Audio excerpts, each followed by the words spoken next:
Hi, I'm Florian Kohler from Venom Trickshots. Today I want to tell you all about banking and kicking. So this is only for one rails. First, we're going to talk about the mirror image system, classic one. Then we're going to talk about the projection mirror system. And lastly, we're going to talk about all the factors that affects the bank and kick shots. We're also going to include some examples so you get some practice in.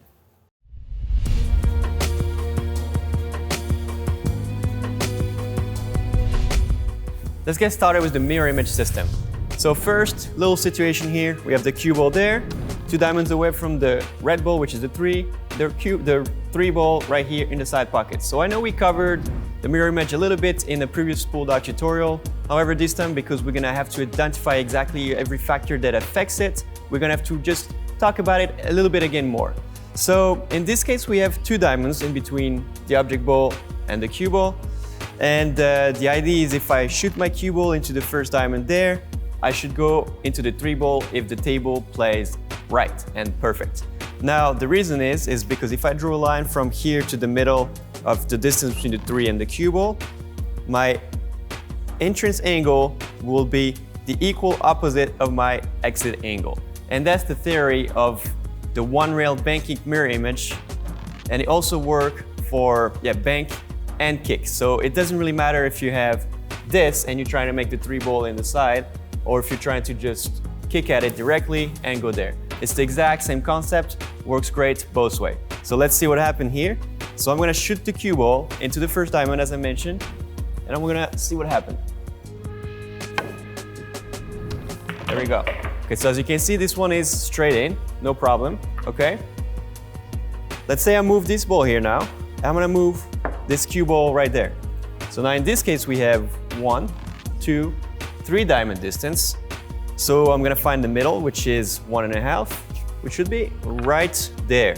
Okay, so again, if I talk about the angles, this angle is gonna be the same as this angle, okay? So this is just about visualization, but the good thing with this system is because you can find the half, it's really not that bad to visualize. You can just kind of look at your points.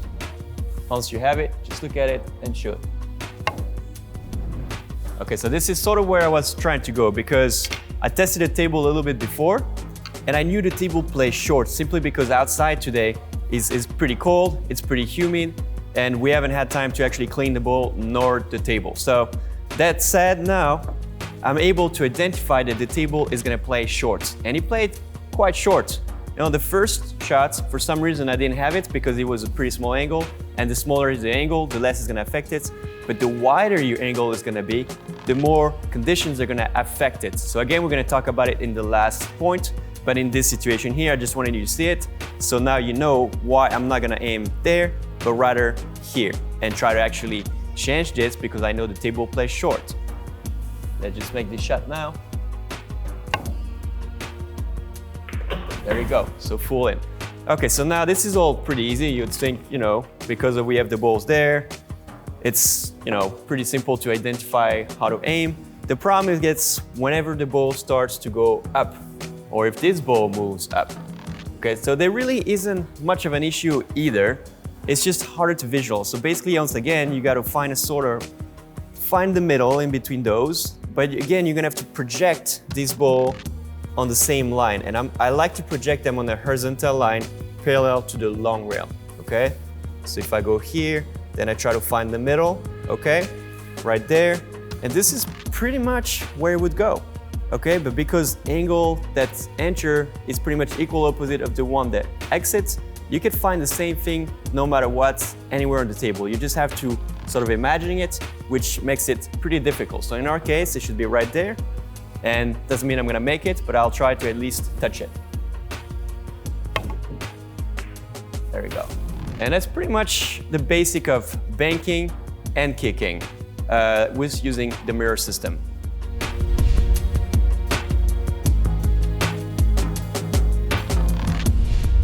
Second method here is what we call the mirror projection image system.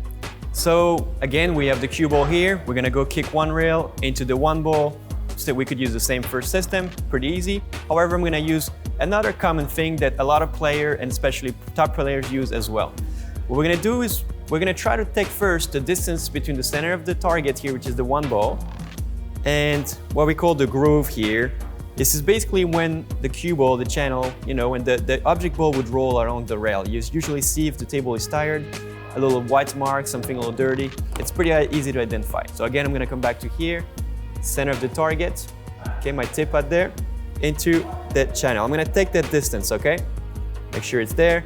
Then from there, all I'm gonna do is again from the channel here, I'm gonna go behind me in a straight line, the tip on the channel here into what we have right there. So we did set up that jump cue right before, so it's easily to visualize and it's perfectly in the place.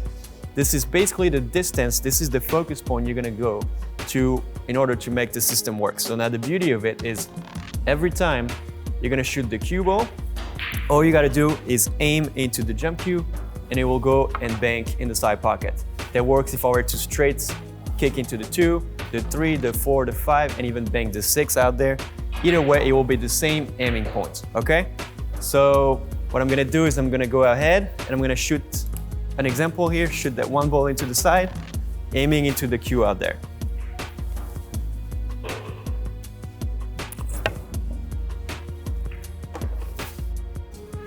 Okay, so now the big disadvantage of that system, if you want to say so, is when there's a lot of space around the table. So if you're playing at home, usually you got walls everywhere. It's pretty good. If you're playing in pool hole that's not as high standing as this one, maybe the tables could be a little closer to each other, so you might be able to find a spot, on the table itself. However, this one, the tables are pretty far apart. As you can see, there's quite some gap. I don't have a problem to be there. So in my case, if I remove that jump cue here, I'm basically aiming in space. So this is an empty space and I got to find that spot.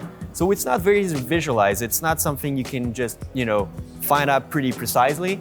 And unfortunately, this is the big drawback of the system. Otherwise, this is an absolutely great system and it works from everywhere. As an example, I'm gonna show you, we're gonna make all the balls here, starting with kicking the 2 straight into the side pocket there, still just aiming here.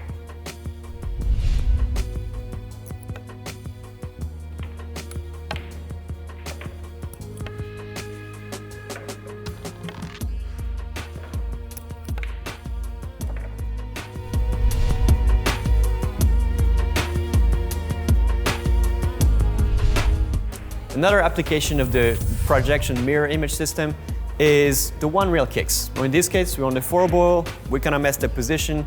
I gotta go one rail here into the 4, try to make it, keep my hopes alive. Okay, so this is, a pretty difficult shot. A lot of players would just kind of guess it, and I can criticize because I used to be one of them. However, we have a system that works perfectly. So the idea first is to try to find the center of the pocket there, and find, where I would need to hit that ball, the point of impact, in order to make it. So this is something right there. Second step, I'm gonna go out there, put the tip of my cue right where the point of impact is, and measure the distance from the point of impact into the edge of the rail right here. So I like to use 2 fingers like this. The next step is I'm gonna transfer it in a straight line, edge of the rail into the tip, and then something on the rail, okay? As you can see here, it will basically be right beside the little edge of the air. I'm gonna mark this with the edge of my chalk so you guys can visualize better, that edge right there. Okay, now this is a very efficient method, probably the most efficient application of this system, because meanwhile the other projection, you have to aim a point in space. This one, you're actually aiming onto the rail. So it really is easy to visualize, especially here we got that sticker, but most of the time you have a diamond, you have some piece of wood that you can identify, and there's, it's sort of the reason why a lot of top pros are using it. You'll often see Shane Van Boning doing that, Carl Boyes. This is a very, very efficient method. Okay, so cue ball's there. Now I'm just gonna show you, shoot it, and show you how to make the 4, and not miss a kick shot anymore in your life when they're like this.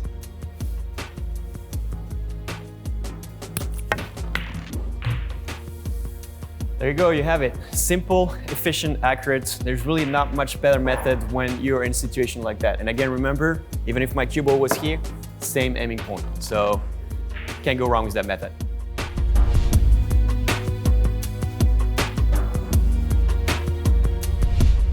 As promised, now let's study the factors that affect the bank or kick shot.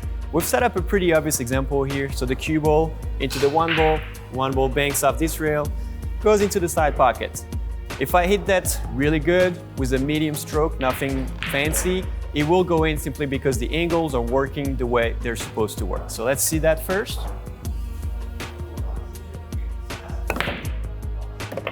Okay, so exactly the way I want it, perfect. Now, if I were to hit the same shot hard, we're gonna make sure the balls are exactly the same spot.